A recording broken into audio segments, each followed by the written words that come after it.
Hi everybody, my name is Niklaus Hirt. I'm with IBM. I'm a techie at IBM. I've been for 16 years now. Thanks to Sam for inviting me here. I will be saying something about KubeCost today and OpenCost. Who has played or is using OpenCost or KubeCost? Show of hands. One person. Yeah, I overheard something. Okay, good. So in that case, I have something to say. That's cool. So Kubernetes. Everybody knows Kubernetes? Who doesn't know Kubernetes? No one. Good. Okay, so that's the thing. Everybody's talking about Kubernetes. Kubernetes is the thing. Everybody's going containers. Everybody's having a lot of fun. But it's pretty complicated to manage the whole thing because you have hundreds, thousands of containers, and to get a grasp on the cost of the whole thing. So it is complex. We have the Kubernetes and the cloud cost, because if you run a cluster in the cloud, you just get a huge bill for your cluster and you have no way or no idea how to like charge back or show back those costs per project or something. Impossible. You just have one big bill. Network costs are a black box. That can be pretty high sometimes. Customers very often underestimate that. And we need some sort of automation to help us govern that and automate that. And that's where we get KubeCost in. So that's just a quote. Our CXO, CIO, CTO, C whatever O, told us we have to reduce our costs. That's the leitmotif lately. We have to reduce costs and do more. You know that. And Kubernetes is no exception here. So what do we need to do that? First, we have to have visibility. We have to understand where are the costs coming from, where is the biggest part of the chunk of the cost, and so on. How can we reduce the spend, and how can we do governance? So budgeting, forecasting, and stuff like that. So let me go quickly over that. So it's basically the same what we've seen before. So we need cost breakdown, resource allocation, by namespace or by pods or whatever within my clusters to do show back and charge back. So understand where are the costs coming from, who's consuming them. Right sizing, that's the big buzzword. Do you know how much Gartner, and one of our internal studies as well, estimates that we over-provision in the cloud? How much do you think? Over-provisioning? 80%. 80? No, that's in a data center, that's VMware. No, in the cloud it's about 30%. But imagine there's 30% of stuff running, consuming energy, consuming CO2, or creating CO2, consuming CO2 would be good, creating CO2 and creating costs, and doing nothing, just sitting there. And you know how it is. I mean, I was a developer for a long time. When I get myself a demo system on the IBM cloud, I just get the biggest one. You never know what might use it. You don't take the small one. And that's exactly that. That's where those 30% come from. And then we have to predict cost, understand where are we coming from, where do we stand today, where are we going, what is the budget, and so on. So KubeCost, and I say KubeCost, apparently it's not KubeCost, it's KubeCost. It's like, you know, kube control, the command line, it's called kubectl, apparently. I don't get it. It's kube control. I call it KubeCost, but officially, apparently, it's KubeCost. So those two gentlemen, Webb Brown and AJ Tripany, they created that as an open source project in 2019. Today, there's a lot of installs. There's a lot of numbers, but it's very widely used. It was very, let's say, American, US, because they only had a presence over there. So that's something when IBM, we bought them, it was also to give them a presence in Asia, in Europe, have a support structure and all of that. So there's 4 themes basically. Observability, so understand the costs, optimize the costs, operability, scale the whole thing. We're not talking about 1 cluster or 2 clusters with 100 pods. With big customers that we are working with, we're talking about hundreds of clusters and thousands, 10,000s of containers. And that has to scale. And we keep, or KubeCost keeps, or can keep the data for months and years. I think it's up to 3 years or something. So that's a huge amount of data and a lot of data coming in constantly. And then obviously the governance. So I won't go into all the details because we don't have time for that. But what is different? So it's Kubernetes first, only Kubernetes. It's no VMs or whatever taken into account. It's privacy focused. You can install that in your data center, on your Kubernetes cluster, nothing goes out. There's a SaaS version, you can do that. Obviously, it's as private as it gets, but if you want to install that on-prem, you can do that in your data center.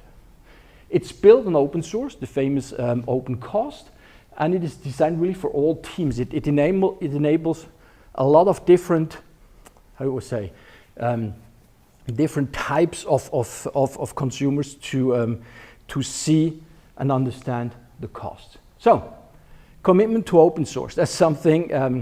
KubeCost is a CNCF project. Okay, it has been donated.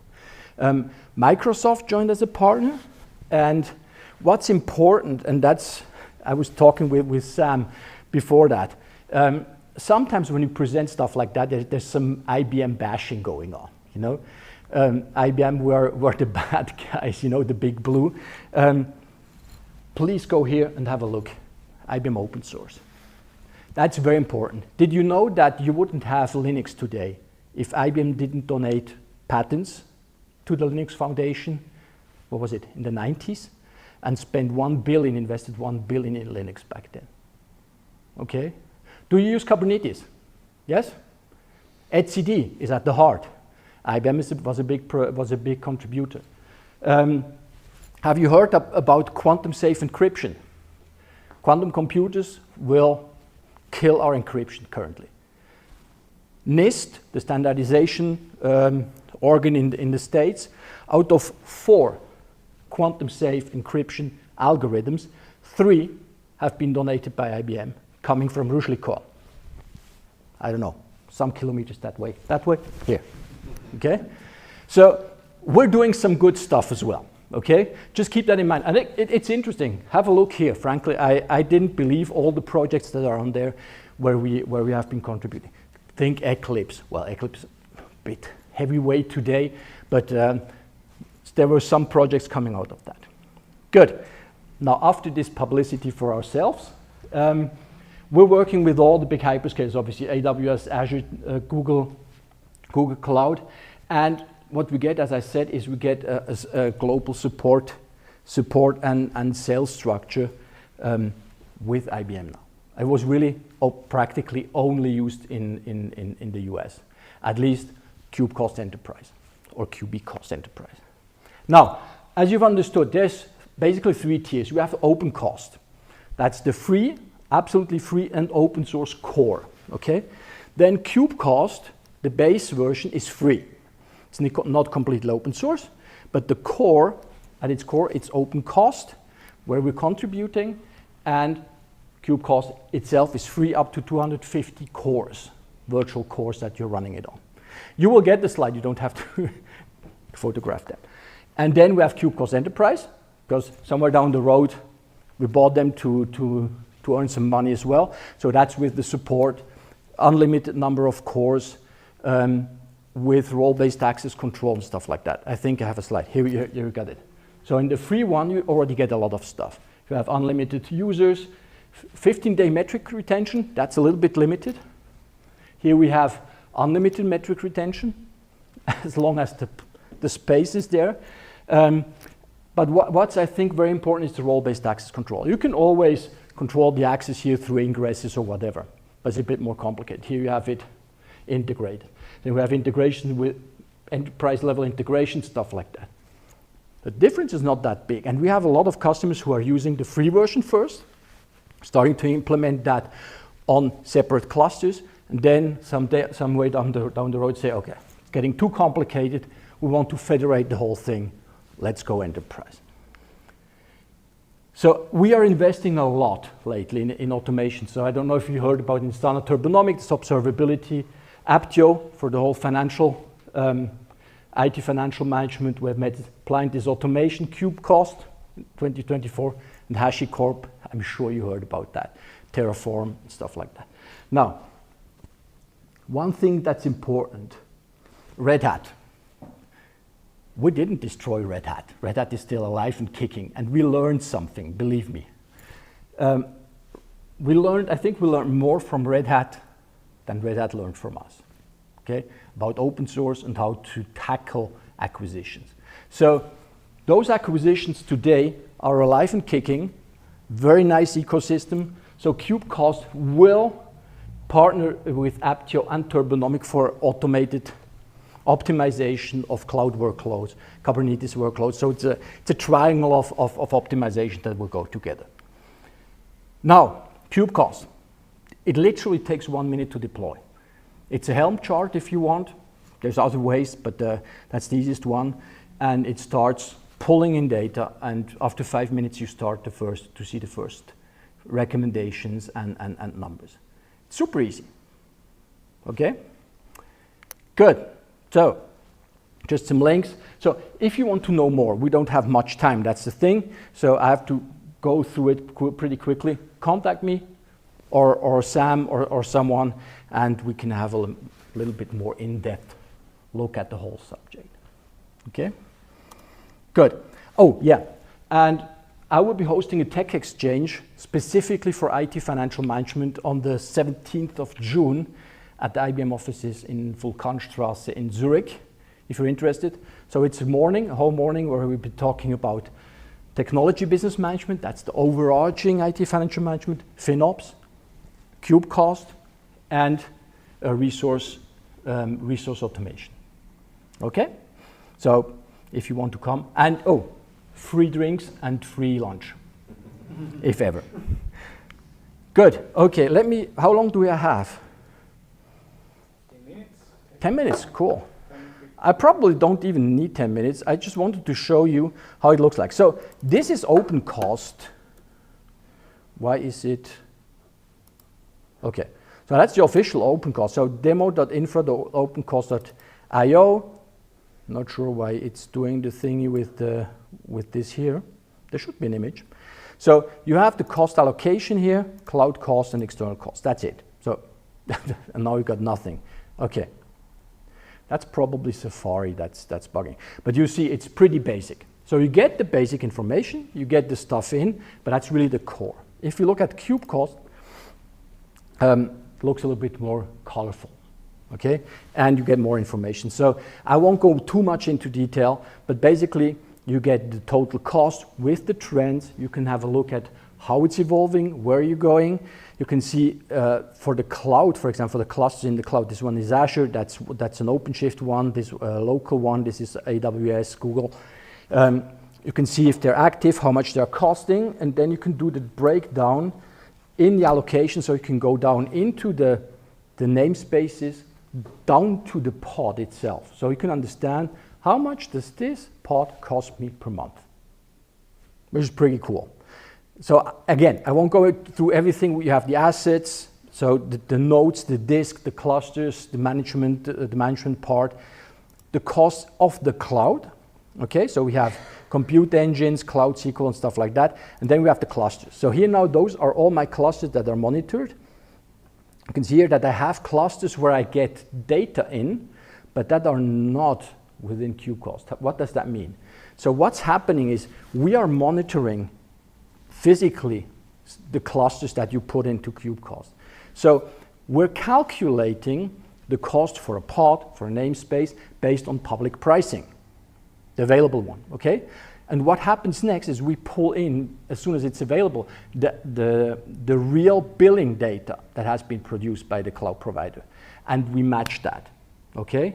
So first we give you an idea with the public pricing, but probably you will have some negotiated pricing, some commitments upfront, whatnot, and then we pull that in and we put that on top and synchronize that. And those here are just, here we get cloud data, but we don't monitor them. External costs, very quickly, and I have to go a little bit higher here because they did take out stuff. So we can have stuff about, for example, OpenAI data. So costs for OpenAI, that what has been built and blended, that's exactly that. So we have public pricing plus the actual pricing itself. Then what's interesting is efficiency. So here it tells me, for this cluster, the idle workloads and the idle infrastructure. So do I have stuff that's running in there that's not running or that's not doing anything? Am I over-provisioned? Is it efficient what I'm doing? Do I have too many worker nodes? Do I have too many space? Okay?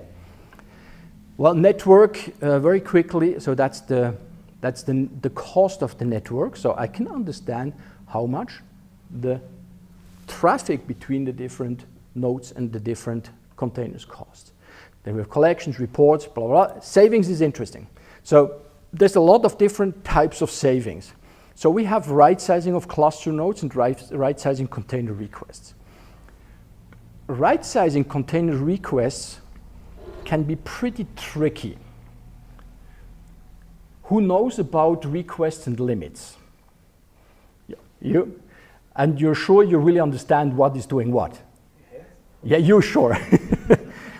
What are requests doing? That's what I'm asking at the HSLU when I do my course. You should know that, you've been there. Who's looking at requests? The scheduler. He says, okay, this pod needs that much CPU, that much RAM, I can pack it onto this node. Okay? And those resources are being blocked on this node. So if you set them too high, you over-provision your stuff and you reserve resources that are not needed. If you set it too low, it might go over and then Kubernetes might start to shoot pods because there's not enough space. Okay? Limits is something pretty similar. If you go over the limit for CPU, you get throttling, almost impossible to detect. You'd have to look at the node directly in the logs. And if you go over with the memory, it just kills it, the famous out of memory killed, OOM kill. So those are pretty complicated. With something like that, you get it for free, more or less. Okay? It tells you what's the current provisioning, what would be the optimum, and so on, and you can execute those. Okay? You can do that automatically. Okay? You can do set up auto recommendation. So basically, you could put that on autopilot. Not sure if I would do that in production environment. Who knows? Perhaps you would. I wouldn't. But that's something that can help enormously with that. And then there's a lot of other stuff. Abandoned workloads. So here we measure over a certain amount of time. Well, I put probably more than 2 days. But over a certain amount of time, if the traffic is lower than a certain threshold, it's pretty sure that this is not used anymore. Suggestions, is it? And so on. So local disks that are not being used, persistent volumes, and so on. So that helps you to clean up your cluster. And you can see here an estimated $7,000 just in this demo system that we could gain with that. Then we have the actions, obviously, that we can create, that can be executed automatically. And we can get alerts. So if something goes over a certain threshold, I get a mail or something. And then we have the governance with the budgets, where I can see if I'm staying within the budget for a certain part of my cluster, for a certain part of my IT system. And the anomalies, where I can see it. I mean, it learns over time how your stuff behaves, how your components behave, and sees if something goes out of whack and alerts you. Okay? So I don't know, if the system starts auto-scaling up from 2 pods to 10,000 pods, suddenly you will get notified. Okay? And that's basically it. So it's pretty straightforward. There's not that much stuff in there. It's not like the big IBM products. It's pretty concentrated and pretty streamlined and opinionated, but it works really well. And again, installation, Helm chart, 1 minute later it runs. And it's pretty light inside as well for the memory footprint and CPU footprint that it takes. And that's basically what I wanted to show you. Questions? Yes? Can this or parts of it be integrated in other solutions through like API or? Yeah, you have APIs, you have a Grafana in the back. I didn't show that. I don't know exactly where it is, but you could see that somewhere in the monitoring stuff. You would see the Grafana stuff afterwards. Do I have it here? No. I'd have to look it up. I'm not yet the expert for that. Oh, here, okay. So you have the whole data is available in Grafana as well. So you could integrate with Grafana. You can go through APIs, whatever fits best. It's really pretty open. And we are at IBM. We're pretty keen on having everything through APIs, not just KubeCost. Also, the IBM solutions have APIs to do almost everything you can do through the GUI. You can do it through API, or even more sometimes. That's very important to keep it open and integratable. Other questions? Yes, please. What about showing data, for example, from Azure Cost Explorer? Sorry? Integrating data from Azure Cost Explorer or other tools? It is, again, I'm not the big expert, so you do an export of your costs into an S3 bucket and you load them in afterwards, okay? So I don't know exactly what's the term on Azure, but basically it's your billing data that you export into an S3 bucket and then you import them from there. Like that, we have a common denominator to get them in. I'm not sure if they will adhere. You know, the FinOps Foundation has created the new standard. I don't remember exactly what it was called. Does anyone know? I don't remember. So that all cloud providers and everybody uses the same standard, because on Azure, I don't know, say something. On Azure it's called, I don't know, t-shirt size, and on AWS it's called, I don't know, the VM size, you know, VM size or something. So that we have a common understanding, common lingua and whatever to be able to ingest data. So I think that should be coming somewhere down the road.